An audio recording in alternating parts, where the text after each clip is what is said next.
ત્યાર પછી કલ્પસર ભાડભૂત યોજના પાછળ 1700 કરોડ ફાળવ્યા સરકારે. કલ્પસર શું યોજના ભાડભૂત બેરેજ યોજના છે. કલ્પસર યોજનાની એક કલ્પસર. હા, કલ્પસર જોયું છે કે ડેમ જોયો છે કે હા, કલ્પસર સુરત સમથિંગ. કલ્પસર ડેમ જોયો છે તમે? મેં રૂબરૂમાં અત્યારે મુલાકાત ખાલી સાંભળ્યું છે, વાંચ્યું છે. અફસોસ ન કરતા, કોઈએ નથી જોયો. અચ્છા, એવું છે? હા, એટલે તમે એવો અફસોસ ન કરતા કે મેં નથી જોયો. કોઈએ નથી જોયો, કેમ કે એ બન્યો જ નથી.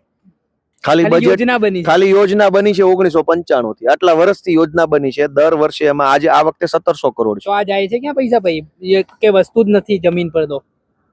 છે. તમે કોઈને કહેતા નહીં તો કહું, ના, હું નહીં કહું. ખિસ્સામાં.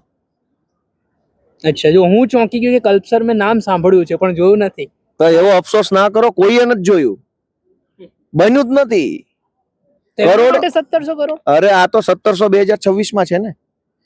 યોજના 1995 માં ચાલુ થઈ હતી. આટલા વર્ષો સુધીના ખાલી તમે કોઈ વર્ષે 200 કરોડ, કોઈ વર્ષે 400, કોઈ વર્ષે 500, કોઈ વર્ષે 800, કોઈ વર્ષે એમ કરતા 1700. એટલે આટલા વર્ષોમાં કેટલા પૈસા ફળવાઈ ગયા? હજુ ત્યાં એક ઈંટ નથી. ઓહો.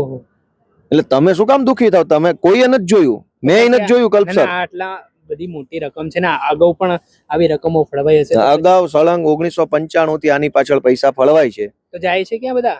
ખિસ્સામાં. તો ભ્રષ્ટાચાર મુક્તની વાત વડાપ્રધાન કરે છે, શું વાત કરો તમે?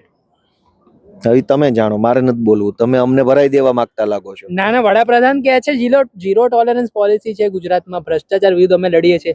લાલ કિલ્લા પરથી આવું બોલે છે એટલે અમને કેવું પડે એમ કે પછી ભ્રષ્ટાચાર વિરોધી પાર્ટી છે તો